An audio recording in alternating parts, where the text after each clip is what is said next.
निठारी कांड, जिसने 2005 से 2006 के बीच खूब तहलका मचाया। इस कांड के सामने आने से पूरा देश दहल गया था। मामला पहली बार तब खुला जब दिसंबर 2006 में एक लड़की के गुमशुदा होने का मामला पुलिस के पास दर्ज हुआ। बताया जाता है कि पंढेर ने 7 मई 2006 को एक युवती जिसका नाम पायल था, उसे नौकरी दिलाने के बहाने घर बुलाया।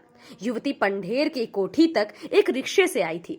उसने रिक्शे वाले को कोठी के बाहर रोका और वापस आकर पैसे देने की बात कही। काफी देर तक जब वो वापस नहीं लौटी तो रिक्शे वाला पैसा लेने के लिए कोठी का गेट खटखटाने पहुंचा। इस पर सुरेंद्र कोली ने रिक्शे वाले को बताया कि पायल तो काफी पहले ही जा चुकी है। रिक्शे वाले का कहना था कि वो तो कोठी के गेट के सामने ही खड़ा था, पायल तो बाहर निकली भी नहीं। काफी वक्त बीत गया लेकिन पायल वापस अपने घर नहीं लौटी। परिवार परेशान हुए और बेटी की तलाश शुरू की। पायल के पिता ने नोएडा के सेक्टर 20 थाने में गुमशुदगी का केस दर्ज कराया। पुलिस कोठी तक पायल के मोबाइल फोन के जरिए पहुंची, जो घटना के बाद से ही बंद आ रहा था। कॉल डिटेल खंगालने के बाद पुलिस ने जब कोठी पर छापा मारा तो पुलिस को उसकी कोठी के पीछे से बह रहे नाले से 19 बच्चों और महिलाओं के कंकाल मिले थे। मानव अंगों के 40 पैकेट मिले थे जो नाले में फेंके गए थे। और इसी के बाद ये मामला सुर्खियों में आया और सीबीआई को ट्रांसफर कर दिया गया। सीबीआई ने निठारी कांड की जांच करते हुए 16 मामले दर्ज किए थे। जांच एजेंसी ने सुरेंद्र कोली को हत्या, अपहरण, रेप और सबूत मिटाने के मामले में आरोपी बनाया। वहीं मनिंदर सिंह पंढेर को मानव तस्करी केस में आरोपी बनाया गया। सीबीआई ने साल 2007 में सभी मामलों में कोर्ट में चार्जशीट दाखिल कर दी।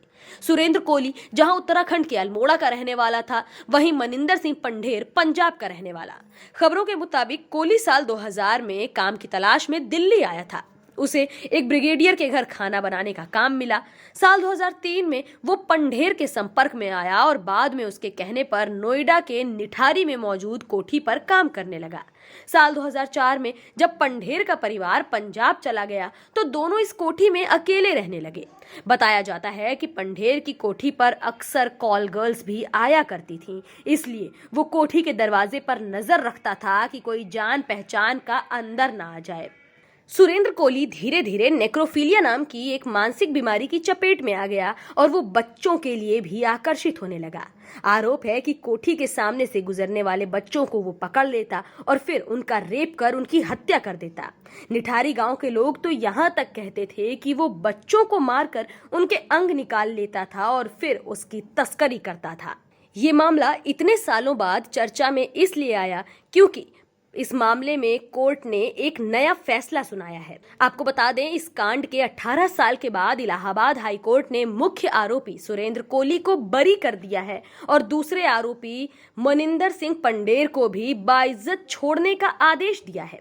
हाईकोर्ट ने मंगलवार को इस मामले में फैसला सुनाते हुए लापरवाह तरीके से जांच करने और पूरा ध्यान सुरेंद्र कोली पर लगाने के लिए यूपी पुलिस और सीबीआई सहित कई जांच एजेंसियों को फटकार भी लगाई है। कोर्ट का कहना है कि निठारी हत्याकांड में एकमात्र अपराधी के रूप में घरेलू नौकर सुरेंद्र कोली पर ध्यान केंद्रित किया गया और इस मामले में कुख्यात अपराधों के पीछे लगे हुए अंग तस्करी के मामले को छुपा लिया गया या फिर नजरअंदाज किया गया है।